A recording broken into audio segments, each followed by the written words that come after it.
Love infinite channel में आप सभी का एक बार फिर से बहुत बहुत स्वागत है। ज्योतिष सीरीज में आज हम बात करेंगे षष्ठ्यांश को देखने का तरीका, उनके षष्ठ्यांश के स्वामी कौन कौन से हैं और किस तरह से D60 चार्ट में आपके ग्रह की राशि हो तो उस तरह से पिछले जन्म का आप कैसे पता कर सकते हैं, थोड़ा सा बता देती हूँ।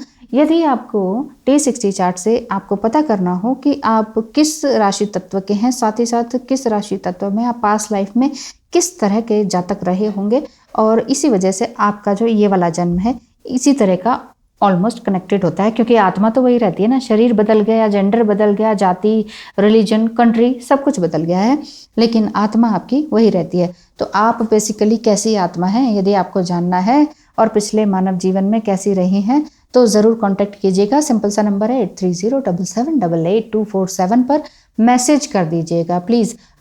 इतना कॉल्स मत कीजिए। आप लोग, बहुत से लोग हैं कॉल पे कॉल करते हैं तो बहुत मुश्किल हो जाती है, क्योंकि मैं उसी टाइम पर किसी और से बात कर रही होती हूँ। कई बार दूसरा जो मेरा पुराना नंबर था वो उस पर बात कर रही होती हूँ या रीडिंग ले रही होती हूँ या एस्ट्रोलॉजिकल रीडिंग का काम कर रही होती हूँ या टैरो रीडिंग कर रही होती हूँ या टैरो रीडिंग की वीडियोस बना रही होती हूँ या ट्विन फ्लेम की वीडियोस बना रही होती हूँ। तो लगातार फ़ोन से मेरा काम इफ़ेक्ट पड़ता है, वीडियोस भी ऑफ हो जाती हैं, माइंड भी डिस्ट्रैक्ट होता है और फिर वो कंसंट्रेशन बनता नहीं है। इसीलिए कहती हूँ कि आप मैसेज कर दीजिएगा। और अगर आपको वाकई काम कराना है तो गॉसिप करने के लिए प्लीज़ मैसेज मत कीजिए। वाकई आपको काम करवाना है, काम करवाएं, सवाल पूछें, पेमेंट करें, स्क्रीनशॉट भेजें और अपना काम ले लें, सिंपल। और अपनी लाइफ को आगे बढ़ाते जाएं। उसके बाद एक दो सवाल हैं तो आप व्हाट्सएप पे ही मैसेज कर सकते हैं। बात करने का टाइम होगा आप टाइम ले लीजिए, नहीं तो टाइम पर बात कर लूँगी, है ना। और इसी तरह से अगर आपको टैरो रीडिंग, एस्ट्रोलॉजी या सिंपल कंसल्टेशन ही लेना हो तो आप उसके लिए भी टेक्स्ट मैसेज कर दीजिएगा। धन्यवाद मेरी बात को समझने के लिए। अब हम बात करते हैं, जैसे षष्ठ्यांश देखने का तरीका हो तो मान लीजिए कोई ग्रह, षष्ठ्यांश है ना, D60 चार्ट को किस तरह से देखें। मान लीजिए कोई ग्रह 11.37 अंश पर मीन राशि में है तो सम राशि में 11.30 पार कर चुका है, यानी कि 37वां षष्ठ्यांश होगा, 37, ठीक है। और ये तरीका भी है कि जैसे 11.30 को हम मल्टीप्लाई करें 2 से और उसमें +1 कर दें तो हमारे पास आंसर आ जाएगा 24। पर सम राशि में है तो ये रिवर्स चलेंगे, ठीक है। यानी कि 60 - 24 + 1 = 37, यानी कि 37वां षष्ठ्यांश बनेगा। इसी तरह से अब इसको मैं ज़्यादा बोलूँगी तो आप बोर हो सकते हैं, जिन्हें नहीं मालूम है। तो बहुत कुछ जानना हो आपको अपने सवालों के बारे में तो ज़रूर कांटेक्ट कीजिएगा टेक्स्ट मैसेज करके, ठीक है। अब जैसे विषम राशि के देखना हो षष्ठ्यांश स्वामी को तो जैसे उसमें बहुत सारे हैं, जैसे 60 हैं, इसलिए षष्ठ्यांश होते हैं, 60 हैं। तो घोर देवता जो हैं वो वेद शास्त्र ज्ञाता को दिखाते हैं, केमिस्ट्री या इंजीनियरिंग या गुरु या टीचर के बारे में बताते हैं। इसी तरह से घोर हैं, राक्षस हैं, देव है, कुबेर है, यक्ष है, किन्नर है। अब जैसे किन्नर हैं देवता तो उसमें आपका लिपि लेखन बहुत ही तत्पर रूप से काम कर रहे होंगे आप, और आज के हिसाब से आप बुक राइटर हो सकते हैं, ब्लॉग्स राइटर हो सकते हैं या आर्टिकल्स राइटर हो सकते हैं न्यूज़पेपर या फिर किसी अच्छी करंट मैगजीन में। तो इस तरह के षष्ठ्यांश के स्वामी होते हैं। और भी कई होते हैं, जैसे मरूत हैं तो गांव के मुखिया होंगे, नेता होंगे, गाइड्स हो सकते हैं। कोमल हैं तो नाच गायन में आप माहिर हो सकते हैं। देव हैं तो ज्योतिष हो सकते हैं, मौसम या विज्ञान के बारे में आप जान सकते होंगे। मृत्यु देवता हैं तो बर्तन बेचने वाला व्यक्ति हो सकता है। और विष दग्ध हो सकते हैं तो विश्व दग्ध के तो पुस्तक वाले हो सकते हैं, लेखक हो सकते हैं, प्रिंटिंग प्रेस में काम करने वाले हो सकते हैं। और सौम्य हो देवता तो छोटे गांव के मुखिया हो सकते हैं। इसी तरह से इंदुमुखी हो तो बोझा ढोने वाले व्यक्ति हो सकते हैं। इसी तरह से अगर निर्मल देवता है तो स्वर्णकार आप हो सकते हैं। अति शीतल हो तो यज्ञ या होम करने वाले ध्यानी पंडित हो सकते हैं आप। और अगर पयोधी है तो हेड या किसी बड़ी अच्छी जगह के लीडर हो सकते हैं, लीडरशिप में कोई काम कर सकते हैं। और अगर इंदु रेखा हो तो सफल, फल या कोल्ड स्टोरेज या एनालिसिस के बाद परिणाम देने वाले इस तरह के व्यक्ति आप हो सकते हैं। तो मैं सभी का तो नहीं बताया, कुछ एक का बता दिया, क्योंकि ये 60 आपके स्वामी होते हैं षष्ठ्यांश के।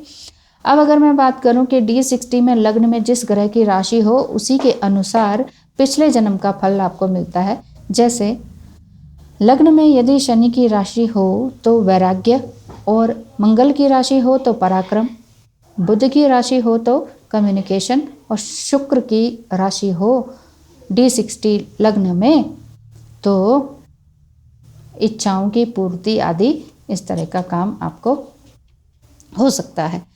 यदि लग्नेश अगर छठे, 8वें और 12वें भाव में हो तो पाप कर्म दिखाई देता है।